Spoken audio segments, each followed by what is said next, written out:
Muy buenos días, estimados colegas. Es realmente un gusto nuevamente poder reunirnos para compartir otra experiencia más en este ciclo de cursos.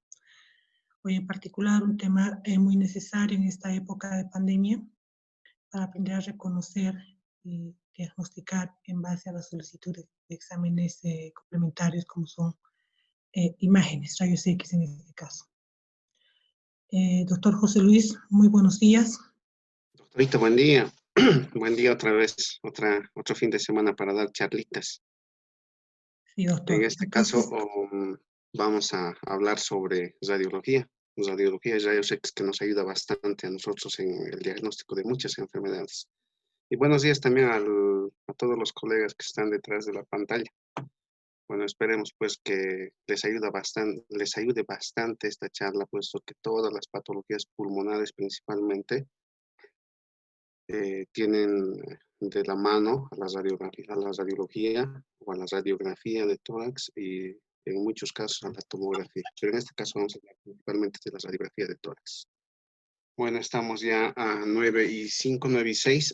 Bueno, como habíamos indicado hace instantes, la radiografía de tórax en la patología pulmonar es muy importante. Muchos dicen de que la clínica en la anamnesis, el cuadro clínico del paciente, nos representa a nosotros el 70% para llegar al diagnóstico. Pero en muchos casos, en la radiografía, cuando son principalmente hallazgos casuales, el diagnóstico nos representa casi el 100%. Muchas veces un paciente viene a la consulta externa por cuadro viral, un resfrío común, que independientemente se realiza una radiografía de tórax y a veces encontramos casualmente masas pulmonares, nódulos, derrames pleurales mínimos. Entonces eso nos sirve a nosotros bastante para empezar a investigar la causa de esas imágenes que están apareciendo en la radiografía, que no es el motivo de consulta del paciente. Entonces la radiografía del tórax es muy importante en todos principalmente. Mm, Coloco en la imagen, en la introducción al Instituto Nacional del Tórax, es el lugar donde yo me he formado. Principalmente estas imágenes y los criterios la hemos formulado en ese instituto. Hay poca bibliografía, claro, obviamente no sale del marco de otras bibliografías. Y agradecer también al doctor Uri Zacari, que en este momento está en terapia intensiva justamente por el COVID y esperamos siempre que se recupere muy pronto y tenemos fe de que va a ser así. Bueno, entonces empezamos con el curso, con la charla. Y decimos que la radiografía es el examen de diagnóstico no invasivo. Obviamente no es invasivo, está realizado por rayos X, ¿ya? Comúnmente utilizado por todo el personal médico, ¿ya? No solamente los neumólogos, todo el personal médico. Y a la vez es una de las más difíciles de interpretar, ¿ya? Así como nos puede orientar al diagnóstico, también nos puede confundir algunas veces porque las imágenes muchas imágenes se parecen entre sí y la etiología cambia bastante, es muy diferente. En este caso sí nos sirve bastante la anamnesis y el examen físico principalmente en el paciente, la auscultación, ¿ya? ¿Qué podemos observar en una radiografía? Podemos ver el corazón, los pulmones, las vías respiratorias, el diafragma, los vasos sanguíneos y los huesos, ¿ya? Entonces, la pregunta que nosotros nos hacemos siempre, ¿no? Cuando solicitamos una radiografía de tórax, es ¿qué cosa vamos a encontrar? ¿Qué podemos ver en una radiografía de tórax? ¿No? Entonces, en una radiografía de tórax podemos encontrar, yendo de afuera hacia adentro, la piel, el tejido celular subcutáneo, la parte muscular inclusive. Podemos observar la parte ósea, las escápulas, las clavículas, las costillas, la columna dorsal principalmente, a nivel ya del campo pulmonar, de los campos pulmonares, ambos campos pulmonares, la presencia de los senos, costo diafragmático y seno cardiofrénico en ambos lugares. Podemos encontrar también la parte del mediastino, donde se encuentra principalmente los grandes vasos, la parte cardíaca, la parte de la aorta, la parte de la pulmonar, la parte de la tráquea, la la división de los bronquio principal derecho, el bronquio principal izquierdo, la arteria pulmonar, ¿no es cierto? Entonces, también podemos observar la cisura, principalmente la cisura menor, que se observa en una radiografía de tórax simple, y las otras cisuras que están por detrás que no se pueden observar. Entonces, tenemos una variedad de órganos que nosotros podemos observar a nivel de la radiografía de tórax. Obviamente, en una radiografía de tórax bien tomada, bien realizada, porque existen radiógrafos como técnicos que tampoco no lo realizan muy bien y eso a nosotros nos confunde bastante para llegar a un diagnóstico. Vamos a ver posteriormente cuál es la diferencia, cuánta diferencia existe en la realización de una radiografía de tórax. Pero nosotros tenemos que tomar en cuenta esta situación, ¿no? ¿Qué cosa encontramos principalmente a nivel de una radiografía PA de tórax? ¿Ya? Ahí está la tráquea, como habíamos indicado, el bronquio principal derecho y el bronquio principal izquierdo, la región de la carina en este lugar. A nivel de la parte cardíaca encontramos la aurícula derecha, el tronco, la vena cava superior, la vena brachiocefálica, ¿ya? En el otro lado encontramos el ventrículo izquierdo, la aurícula izquierda, el tronco de la pulmonar, ¿ya? Y el botón aórtico que viene formando el callado de la aorta en la parte anterior. ¿Listo? Entonces eso es lo que observamos. Y a nivel más abajo encontramos el diafragma, ambos diafragmas. Podemos observar que un diafragma está más arriba que el otro diafragma precisamente por el contenido del hígado en la región abdominal. Entonces se dice que 1 centímetro a 2 centímetros es aceptable que el diafragma derecho esté por encima del diafragma izquierdo, ¿ya? Pero si está un poco más, eso quiere decir que existe algo que está elevando ese diafragma o algo que está deprimiendo el diafragma contralateral, que es el izquierdo. Los senos cardiofrénico, los senos costodiafragmático y cardiofrénico se observan con claridad, no están ocupados, ¿ya? En ambos campos pulmonares. Entonces, nosotros debemos de tomar en cuenta estos lugares anatómicos y ver que si existe otra imagen adyacente, eso ya es patológico. ¿Cuáles son las proyecciones que nosotros constantemente solicitamos en un estudio de radiografía? Son dos las principales. Existen otras proyecciones, pero son ya más específicas, pero con estas dos proyecciones tranquilamente uno puede llegar a ver lo que uno desea, ¿ya? La póstero anterior, que normalmente todos los días generalmente los médicos solicitan para ver la patología pulmonar, y la lateral de tórax, ¿ya? Entonces, la póstero anterior se refiere a que los rayos ingresan de atrás adelante sobre una superficie metálica. Entonces, esta es la radiografía póstero anterior de tórax, ¿ya? Entonces, no está muy bien la imagen, pero se puede observar. Aquí están las clavículas, miren, las clavículas están de abajo hacia arriba. Seguramente levantó las manos al hacerse la radiografía de tórax, ¿no? Podemos observar que los campos pulmonares están libres, no existe ninguna imagen sobre añadida.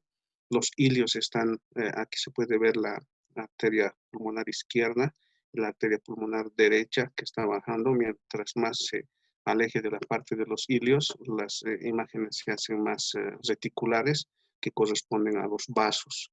¿Ya? Podemos observar que en la parte inferior del pulmón existe mayor imagen reticular que en la parte superior. Esto debido a que los vasos siempre, o la sangre o gravedad va a la parte inferior siempre. Entonces está un poco más irrigado la parte inferior que la parte superior. La parte del mediastino, la parte cardíaca, la parte del botón aórtico, ¿no es cierto? Entonces eso es lo que podemos observar en una póstero anterior de tórax. En una radiografía lateral de tórax, los rayos ingresan de un lado, ya sea derecho o izquierdo, hacia el otro lado. Entonces, ¿qué es lo que podemos observar? En la parte del tórax, principalmente vemos la parte cardíaca, que es todo esto, la parte del corazón, ¿ya?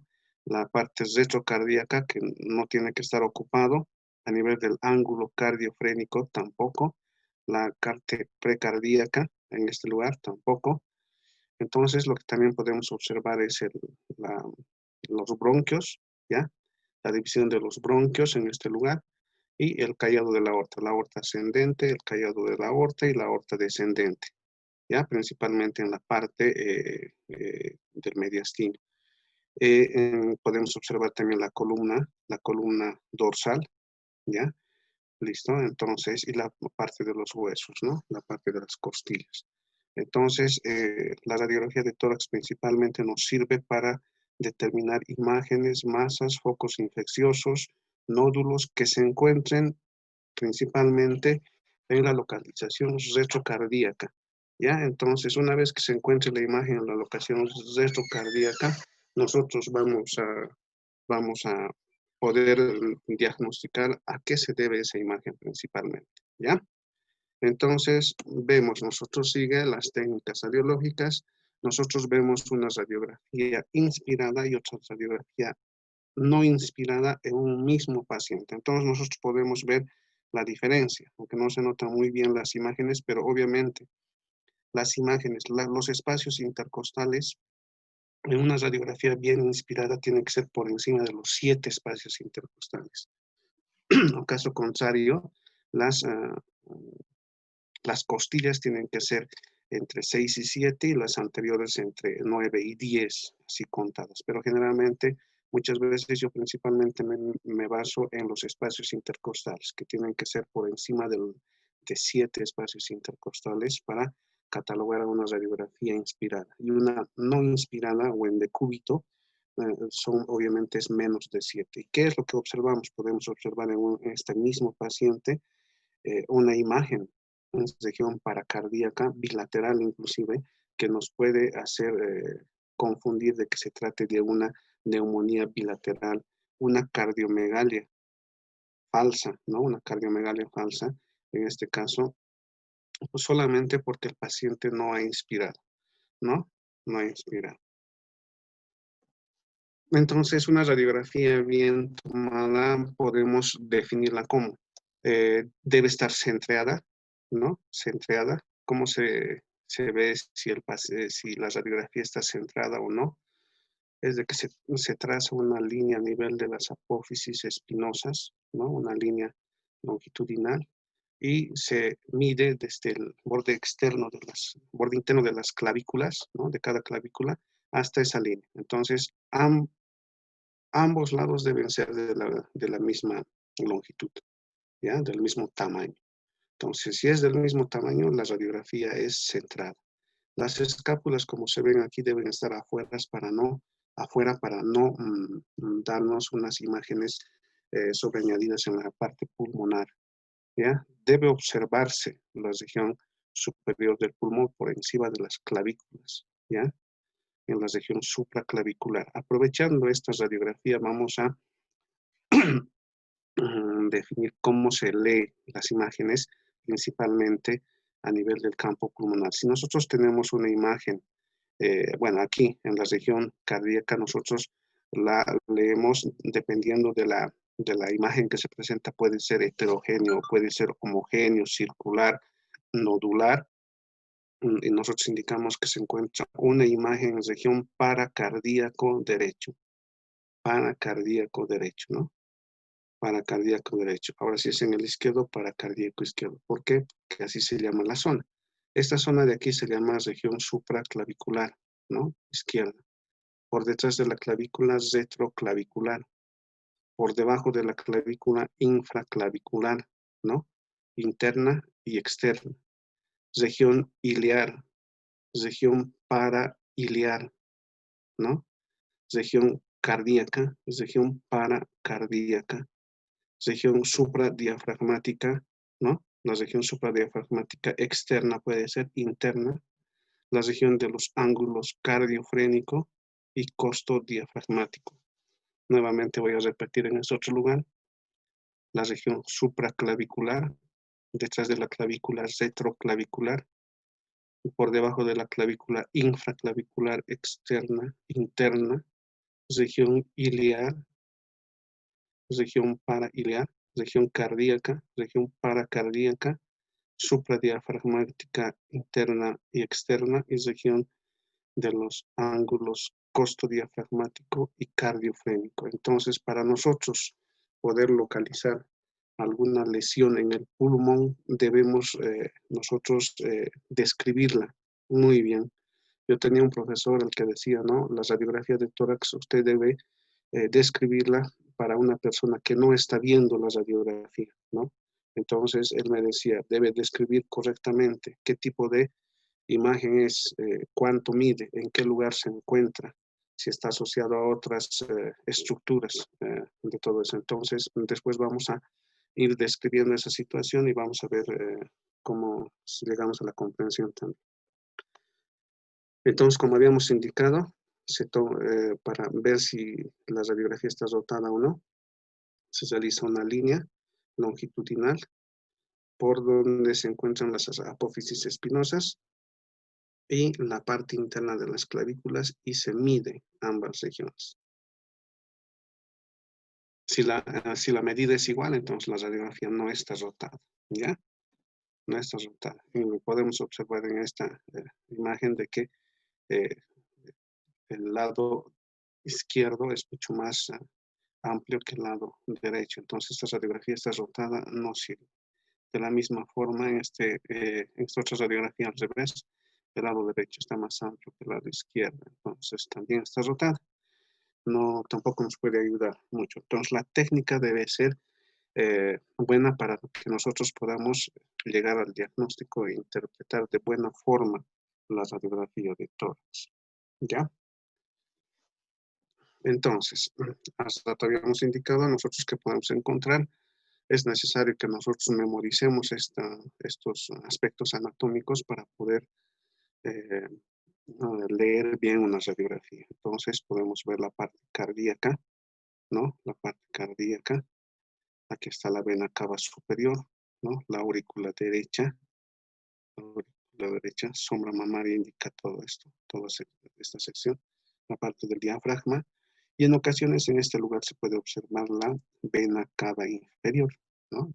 Vena cava inferior es una imagen rectilínea longitudinal de arriba a abajo que ocupa el ángulo cardiofrénico.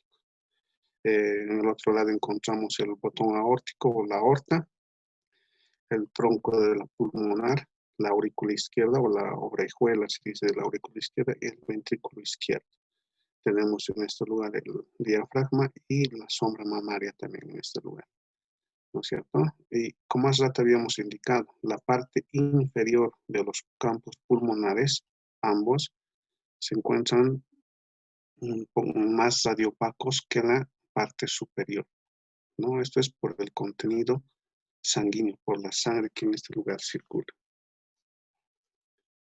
De la misma forma, tenemos, si nosotros vemos en esta radiografía, la clavícula, ¿no? Que nos interesa, la región supraclavicular. Al centro tenemos la tráquea, ¿no? La tráquea, no podemos ver, no podemos identificar la parte de la carina que aparentemente está por aquí, ¿no? Y se va dividiendo. Vemos la aorta, el tronco de la aorta, y principalmente en la parte posterior tenemos el arco costal posterior. Aquí, ¿no? 1, 2, 3. Si nosotros vamos extendiéndonos hacia adelante y vemos que este arco costal llega a este lugar, a este nivel, convirtiéndose en arco costal anterior.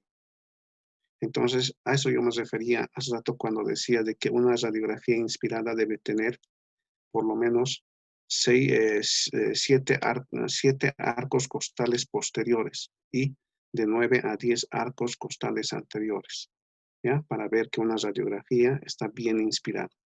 Y si hablamos de los espacios intercostales, tenemos 1, 2, 3, 4, 5, 6, 7 y 8 espacios intercostales.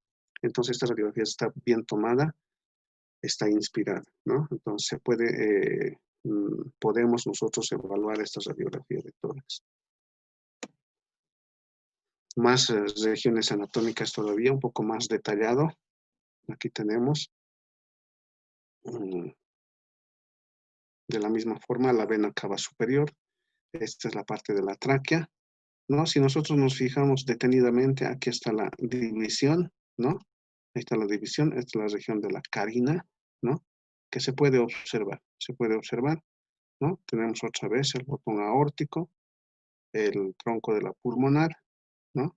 Tronco de la pulmonar, la aurícula izquierda, la orejuela, ¿ya? El ventrículo izquierdo, parte del diafragma, ¿no? El seno cardiofrénico, el ventrículo derecho que está más al fondo, es la aurícula derecha, la arteria de la pulmonar que está a este nivel está saliendo y está afuera. Bueno, el callado de las cibos, que muy pocas veces yo lo identifico, casi no, pero se supone que mediante anatomía estén ahí. ¿Ya? La cámara gástrica, la parte de la región hepática. ¿Ya? Ahora, para poder nosotros identificar las lesiones y dividirlas ya en qué lóbulo o segmento se encuentran, debemos nosotros de tomar en cuenta que ambos lóbulos están divididos. Ambos pulmones están divididos en lóbulos, los pulmones en lóbulos y los lóbulos en segmentos. ¿Ya? Haciendo un repaso en este caso, estamos viendo el pulmón izquierdo que está dividido en dos lóbulos. El lóbulo superior, que está en rosa, y el lóbulo inferior, que está en amarillo. Esto viendo de costado. Y esta es la línea, la cisura mayor, que es longitudinal, de arriba a abajo, de atrás hacia adelante, ¿no? Que corta el pulmón casi en dos partes iguales en el lado izquierdo. Si vemos por adelante la imagen, casi el lóbulo inferior se ve en el ángulo costodiafragmático, nomás en el costodiafragmático izquierdo. Casi todo está ocupado por el lóbulo superior, ¿no? Viendo de adelante, ¿no? Pero viendo de un costado vemos que los cortes son casi similares. Es por eso a veces que cuando existe una neumonía del lóbulo inferior en el lado izquierdo, casi mucho no se nota si hacemos una radiografía de tórax, ¿ya? Entonces, en este caso sí es necesario para identificar la imagen, el proceso infeccioso, una radiografía lateral de tórax, ¿ya? Entonces, vemos el lóbulo superior, ¿no? El lóbulo inferior, cómo se ve, ¿no? Pero esto por la parte de atrás y esto es por la parte de adelante, ¿no? Se está sobreponiendo. Ahora, si nosotros nos vamos a la radiografía lateral, vemos el lóbulo superior que está adelante y el lóbulo inferior que está atrás. ¿Ya? Ahora nos vamos al pulmón derecho, ¿no? En el pulmón derecho de la misma forma encontramos tres lóbulos en el pulmón derecho, ¿no? El superior, el medio y el inferior. Y dos cisuras, la cisura mayor y la cisura menor. El lóbulo superior es esta, ¿no? Está separado del lóbulo medio por la cisura menor, ¿no? Es la cisura menor, ¿ya? Lóbulo superior, ¿no? Cisura menor, hasta aquí, y cisura mayor que corta al pulmón en sentido oblicuo. Cisura menor, lóbulo superior. Lóbulo medio, en este lugar, nos vamos aquí abajo, lóbulo medio, cisura mayor, cisura menor. Y en este lugar, lóbulo superior. Viendo de adelante hacia atrás, lóbulo superior, lóbulo medio, ¿no? Y vemos también, como en el anterior caso, que el lóbulo inferior solamente ocupa la parte del ángulo costodiafragmático y en ocasiones un poco del ángulo cardiofrénico también. Entonces, es muy importante para nosotros poder diferenciar estos lóbulos. Entonces, vemos en esta radiografía el lóbulo inferior derecho. Nos habíamos indicado hace rato lóbulo superior, lóbulo medio y el lóbulo inferior, ¿no? Viendo de atrás hacia adelante, vemos que el lóbulo inferior toma también gran parte del pulmón si nosotros lo vemos de adelante hacia atrás. Pero si lo vemos en una radiografía lateral de tórax, vemos que las proporciones son casi similares, pero siempre es un poco más grande el lóbulo inferior. Entonces nosotros sí o sí debemos realizar una radiografía lateral de tórax para localizar, principalmente en aquellas lesiones como por ejemplo tumores, sangrados, bronquiectasias, hidatidosis pulmonar. ¿Con qué fin? Con la parte quirúrgica principalmente, porque si nosotros enviamos a la cirugía al paciente, debemos ya enviarles indicando dónde se encuentra la lesión, qué lóbulo está comprometido y si se puede, qué segmento está comprometido para ver si el cirujano realiza una segmentectomía, una lobectomía parcial, ya toda esa situación. Inclusive en muchas ocasiones se realiza una fibrobroncoscopía. En la fibrobroncoscopía de la misma forma se divide la segmentación mediante el broncoscopio, ¿no? Ingresando por los bronquios principales, bronquios segmentarios hasta llegar al lugar de la lesión. Entonces, les pido que no se olviden, es el lóbulo inferior, el lóbulo medio y el lóbulo superior, ¿ya? En el lado derecho, en el lado derecho. Bien, hablando ahora de los patrones radiológicos fundamentales, son varios que nosotros vamos a ir tocando poco a poco, pero hoy día vamos a tocar solamente el patrón neumónico.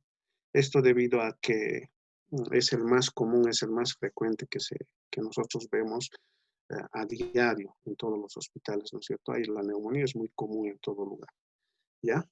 Entonces, vamos a estudiar las imágenes radiopacas, imágenes hiperclaras o radiolúcidas, ¿ya? Las imágenes radiopacas están constituidas por el patrón neumónico, el patrón atelectásico, el patrón de derrame pleural, el patrón tumoral, el patrón de nódulo pulmonar solitario, el patrón de fibrotórax pleurógeno, también existe el neumógeno, el patrón de calcificación, ¿ya? Son las imágenes radioopacas.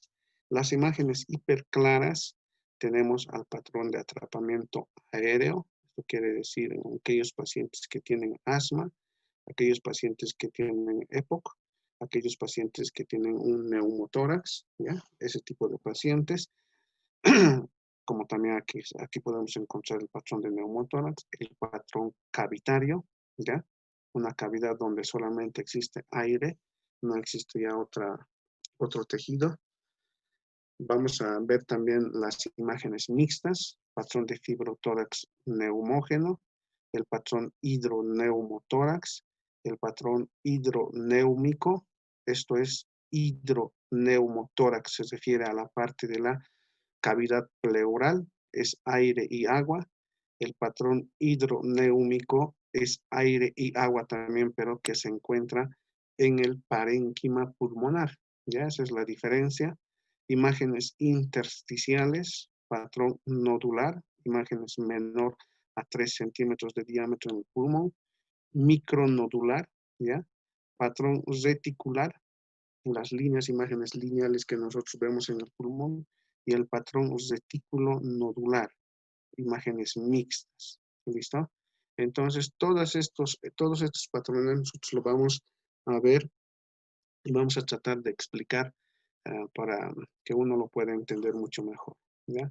Entonces, empezamos con el patrón neumónico, ¿ya? El patrón neumónico tiene ciertos puntos que hay que tomar en cuenta, ¿no? Para catalogarlo así.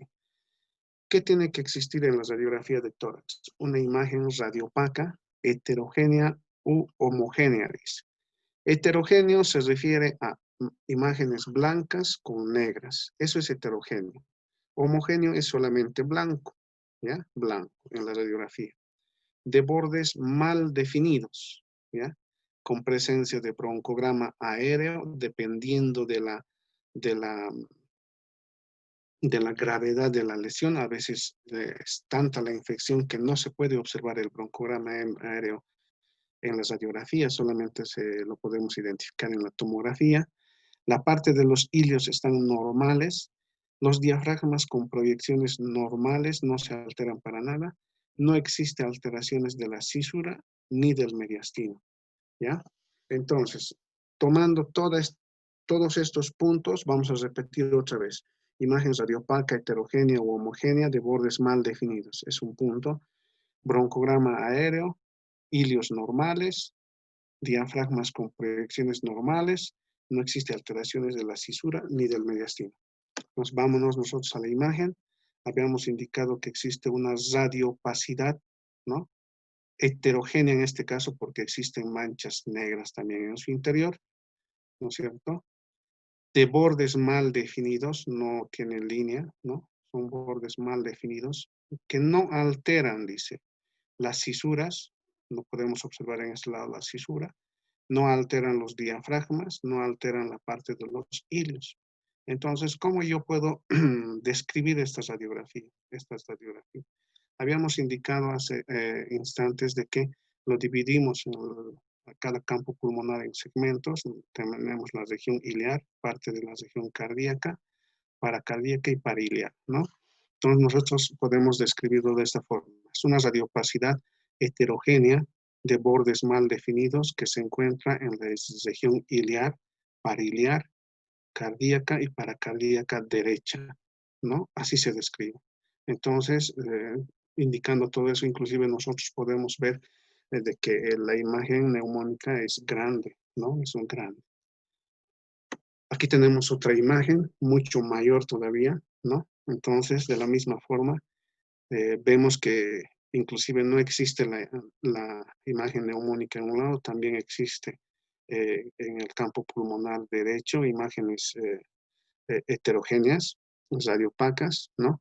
Y en la parte izquierda sí existe una imagen mixta, una radiopacidad homogénea en este lugar, o sea, es totalmente blanco y heterogénea a nivel de la región iliar. Es grande la imagen, es amplia, entonces ya esto se cataloga como una neumonía a focos múltiples, ¿no? Probablemente con un foco en el campo pulmonar izquierdo que esté comprometiendo con esta imagen que presenta, inclusive pensar en un empiema tabicado, ¿no? Que esté comprometiendo la región de la pleura a nivel izquierdo, ¿no? Entonces, ¿cómo la describimos nosotros, ¿no? Para poder ganar un poquito de práctica. Existe una radiopacidad homogénea, ¿no es cierto?, a todo esto, que se encuentra en la región parailiar y paracardíaca izquierda, de bordes más o menos bien definidos, de convexidad interna, ¿no? La convexidad interna, ¿no? Que está rodeado de una radiopacidad heterogénea. Esta imagen heterogénea en todo el borde, ¿no? De esta imagen. Y en el campo pulmonar derecho vemos focos de más o menos 4 o 5 centímetros de diámetro, de bordes mal definidos, radiopacidad heterogénea, ¿no?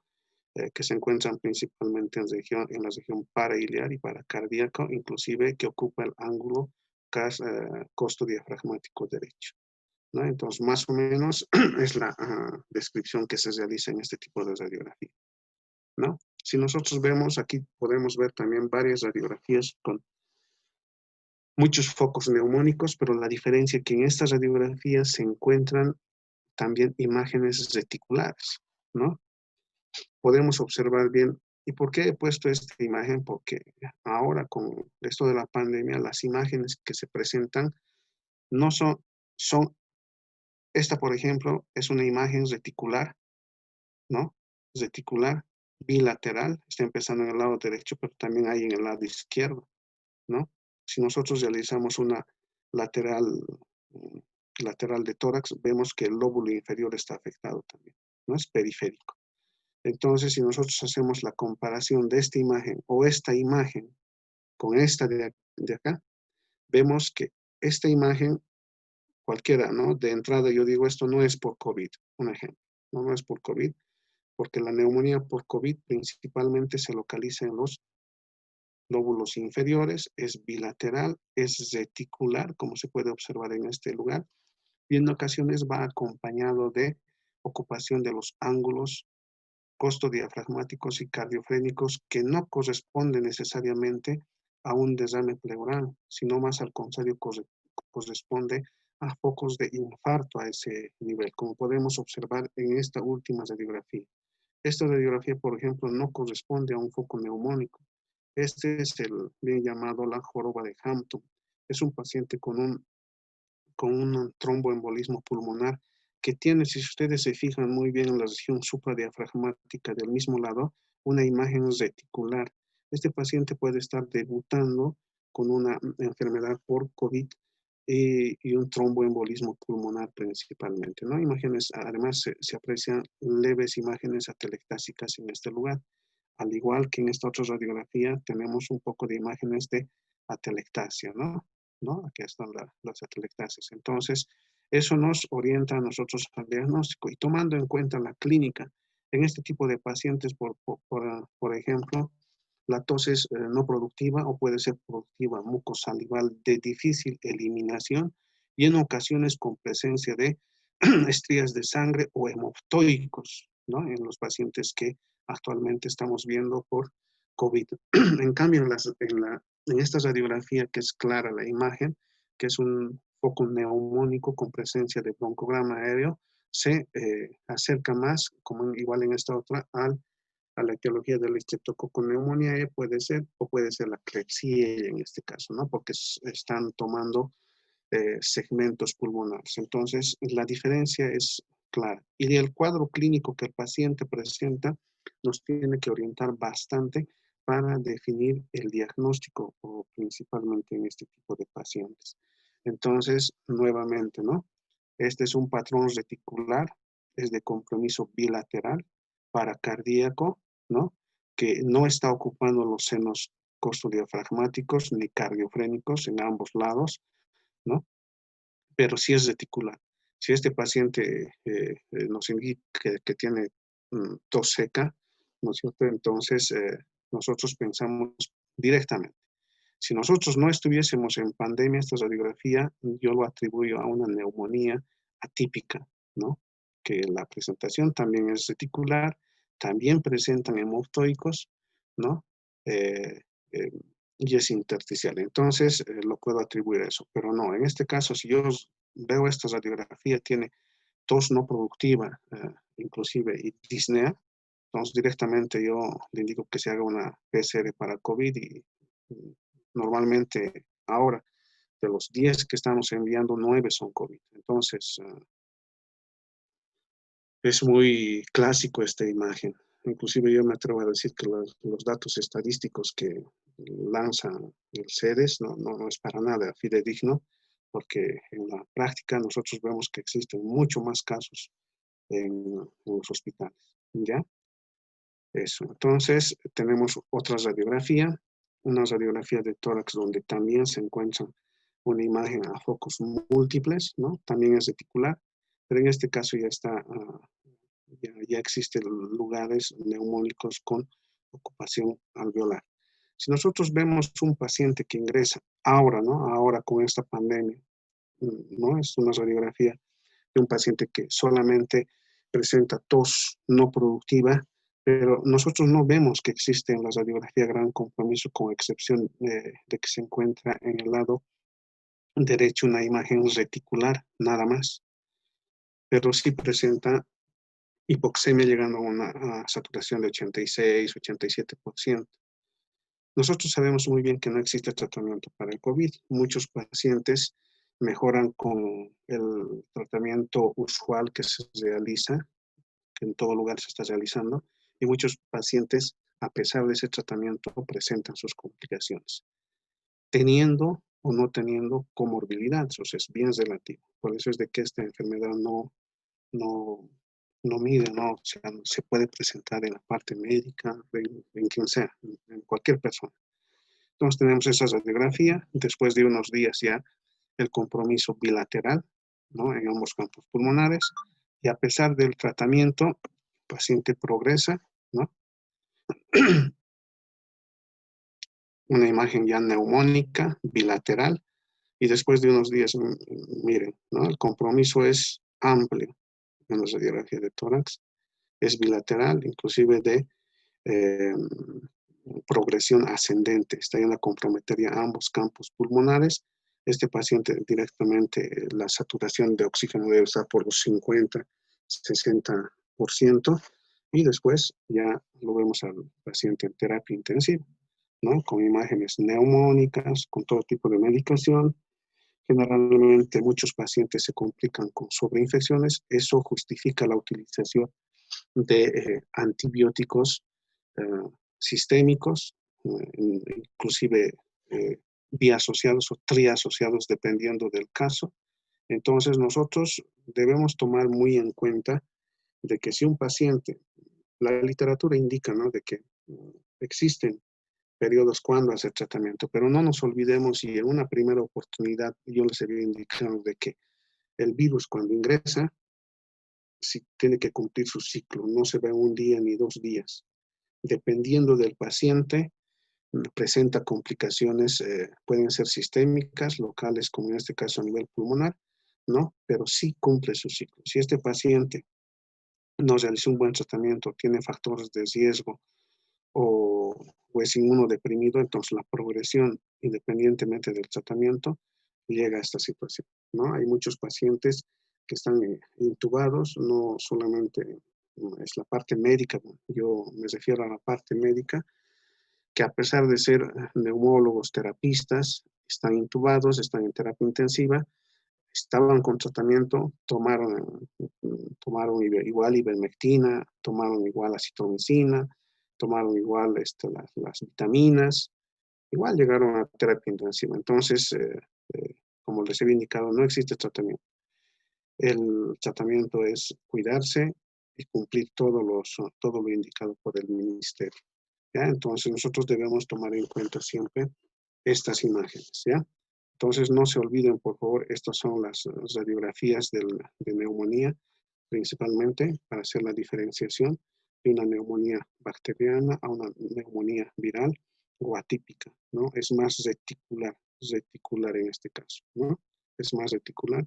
Y si nosotros vemos, aparte de la imagen reticular, una imagen heterogénea que ocupa el ángulo costo diafragmático de cualquier lado, principalmente el derecho, ese paciente nos está haciendo un tromboembolismo pulmonar asociado a una neumonía intersticial que probablemente pueda ser por COVID, ¿ya? Entonces no nos olvidemos, por favor, de esa situación. Entonces yo les quería mostrar estas imágenes, principalmente con el fin de que la parte de neumonía se les quede un poquito, ¿no? Porque hablar de patrón nodular, patrón cavitario, patrón de fibrotórax, un poco les va a confundir, nos va a confundir también en la explicación. Eso lo vamos a realizar mañana.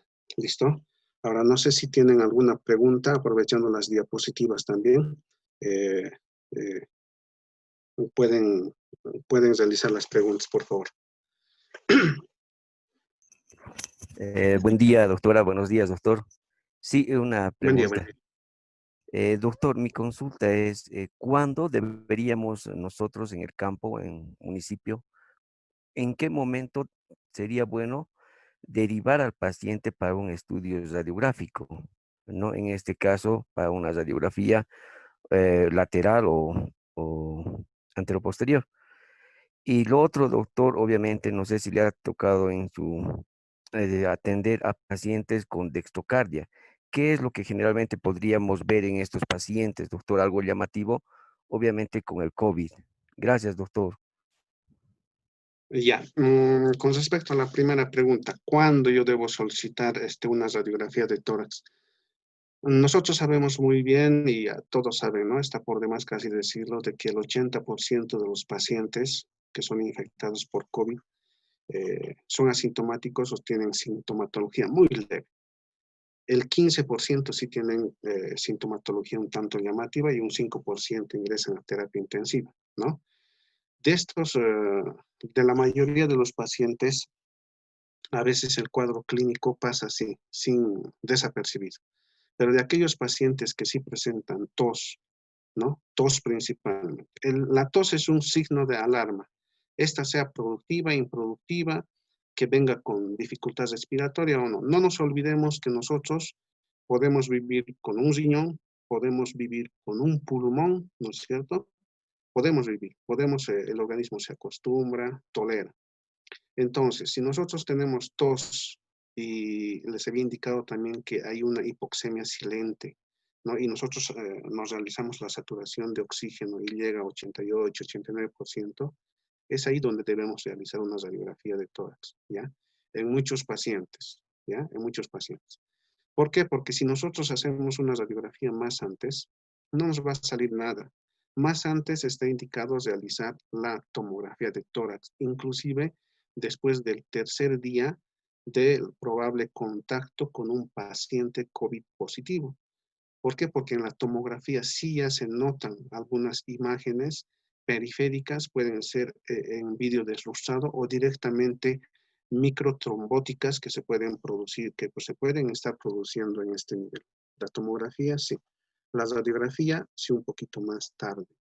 Y más aún si tiene signos de dificultad respiratoria. Pero generalmente cuando existe tos, tiene tos el paciente, hay que realizarle una radiografía.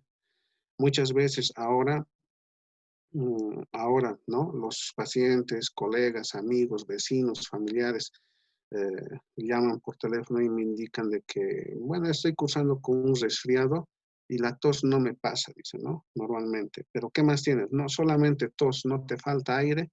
No, dicen. Hazte una radiografía y en la radiografía vemos nosotros que existe ya un compromiso reticular bilateral inclusive, ¿ya? Y generalmente de todos los que he visto, más es el compromiso del lado derecho. Entonces, estos pacientes que en su momento creen que es un resfriado, se les envía a realizarse un ELISA para COVID, sale positivo. ¿Con qué fin? Ya no es con el fin de realizar el tratamiento, ¿no? Nos sirve también para eso, ¿no? Pero es con el fin de que este paciente se aísle. Muchos pacientes piensan que están cursando con un resfriado común y no se aíslan. Después de una semana, 2 semanas, la familia está contagiada. Entonces, es muy necesario hacer ese seguimiento. Y se entiende, en los municipios, si nosotros aquí en la ciudad, les digo siempre, está todo saturado, en los municipios debe estar peor, ¿no? A pesar de que existen muy pocos casos, pero igual debe estar saturado. ¿Listo? Entonces, esa es la situación de la radiografía. La otra pregunta, perdón, ¿cuál era? Sí, doctor, era, bueno, si ha tenido por lo menos pacientes con este COVID, pero que tengan una imagen radiográfica, una placa radiográfica con dextrocardia, si influye en algo, digamos, en la diferenciación, más que todo, para visualizar lo que usted acaba de mencionar, la formación, ¿no? En sí de la trama, todo ello. Ya, la dextrocardia solamente es la ubicación del corazón en el lado derecho, ¿ya? Entonces, no influye en nada. Prácticamente en ocasiones, muchas veces los técnicos de radiología nos envían a veces errados y a veces confirmados una dextrocardia. Alguna vez he visto, pero principalmente en esta pandemia no la he visto asociada a esta enfermedad. Pero ¿qué es lo que sucede? No pasa nada, la anatomía es totalmente normal. Uno se tiene que ubicar ¿cómo? A veces solamente el corazón está en el lado derecho, pero a veces todos los órganos están alterados, están en el otro lado, ¿entiende? Pero cuando el corazón solamente está en el lado derecho, nosotros nos ubicamos por la cámara gástrica. La cámara gástrica siempre está en el lado izquierdo. ¿Ya? Si la punta del corazón que representa el ventrículo izquierdo está dirigido al lado derecho y la cámara gástrica está en el lado izquierdo, sí se trata de una dextrocardia en este caso, pero la parte anatómica no influye en nada, tampoco la patología, la infección, la división, nada de esas cosas. Entonces, totalmente normal, se trata como un paciente normal totalmente. No existe ninguna diferencia, por lo menos hasta donde yo he visto en todo este tiempo que estoy de neumólogo. Pero como le vuelvo a indicar de que asociado a esta patología, una dextrocardia, no la he visto hasta ahora. Gracias, doctor. Y, bueno, aquí hay una pregunta, dice, la joroba de Hampton no es común en el COVID, ¿ya? Nos indica que sí es común en el COVID. La joroba de Hampton nos demuestra o es un signo de un tromboembolismo pulmonar. Podemos encontrarla solamente esa imagen o también las imágenes asociadas a otras patologías. Por ejemplo, en el cáncer se puede presentar en enfermedades inmunológicas, ¿ya? Y ahora que es muy común, se puede presentar en los pacientes con COVID. Se puede presentar. Entonces, muchas veces nosotros lo asociamos a una neumonía solamente y no lo tratamos, no lo anticoagulamos y la enfermedad avanza. Entonces, debemos tomar muy en cuenta. Es uno de los signos. A veces solamente se pueden encontrar atelectasias laminares por obstrucción vascular. Entonces, atelectasias de la misma forma nos indica que existen coágulos atrapados que están obstruyendo el flujo de sangre en la parte externa de los pulmones. Entonces, son atelectasias laminares nomás. Pero de que sí hay que anticoagular, hay que anticoagular. La clave en el tratamiento del COVID es la anticoagulación. ¿Ya? Hay que anticoagular sí o sí, tengan o no tengan dímeros altos. La anticoagulación no daña, no hace daño, a menos que uno haga mal la anticoagulación. Entonces, mejor anticoagular, aunque profiláctico si es que no tienen, digamos, datos de trombosis, pero sí hay que anticoagular. Mínimamente ahora en los pacientes ambulatorios se está antiagregando, ¿ya? Después hay otras preguntas. Bueno, aquí dice que sí, dicen que hay un engrosamiento de la trama, ¿ya? Bronquial, pero no es en realidad un engrosamiento de la trama bronquial. En la tomografía generalmente se observa, ¿no? La imagen en pavimento se llama engrosamiento septal. El engrosamiento septal es el engrosamiento de la pared alveolar y algunos bronquiolos respiratorios. Entonces te dan una imagen como pavimento, como cuadraditos, por así decirlo, como la colmena de las abejas, así más o menos. Entonces eso se denomina engrosamiento septal. En la clasificación de la imagen en la tomografía, eso ya corresponde a una clase moderada ya, porque la clase leve es la imagen en espejo que presentan estos pacientes. La descripción de la radiografía lo vamos a hacer también mañana, mucho mejor con una imagen radiográfica, ¿ya? Porque mañana vamos a tener imágenes homogéneas netamente, patrones de desarme pleural, patrones de fibrotórax, patrones de atrapamiento aéreo como neumotórax, mixtas. Ahí lo vamos a hacer nuevamente la descripción de todas las imágenes y lo vamos a hacer un tanto lento para que puedan captar un poquito mejor, ¿ya? La imagen, la diferencia del TEF en seno, costo diafragmático y el derrame nos indica, ¿no? Ya. Bueno, el tromboembolismo pulmonar, cuando se produce en la parte periférica cerca de la pleura visceral, ¿no es cierto? Produce un exudado por dilatación de los vasos. Por lo tanto, produce un derrame pleural, ¿ya? El derrame pleural en el tromboembolismo pulmonar muchas veces es asociado y se encuentra, existe, y muchas veces no, ¿ya? Entonces, cuando existe un derrame pleural, lo primero que se hace, ¿no es cierto?, es hacer una toracocentesis diagnóstica, ¿ya? Porque muchas veces el derrame pleural tapa, por así decirlo, al tromboembolismo pulmonar en la parte del parénquima. Entonces, si nosotros realizamos una toracocentesis diagnóstica dependiendo de la magnitud del derrame, nosotros vemos y lo asociamos ese citoquímico principalmente con el proceso patológico infeccioso o no infeccioso. ¿Ya? En la mayoría de los casos, en este caso, es no infeccioso porque es por trasudado y vemos, si es un trasudado, es no infeccioso, entonces debemos de realizar otros tipos de estudios, más como en este caso una ecografía también nos puede ayudar, ¿ya? Entonces, otra vez, una explicación más de la ubicación de la neumonía bacteriana y viral. La neumonía bacteriana, principalmente cuando se trate, dependiendo de la etiología, es segmentaria, es lobular o puede tomar todo un pulmón. En muchos casos, con excepción del estafilococo aureus, que puede ser una neumonía a focos múltiples en ambos campos pulmonares, puede visualizarse, pero no es de una presentación reticular, eso hay que tomarlo muy en cuenta.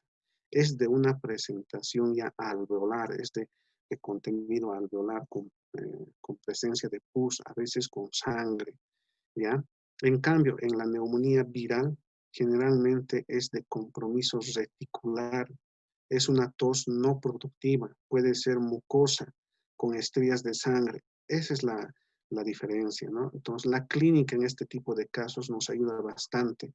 Habíamos indicado hace rato, si nosotros estamos en este tipo de cuadros y se presenta una neumonía viral, como lo estamos viendo ahora, al principio es reticular, pero posteriormente ya se hace alveolar, ¿no?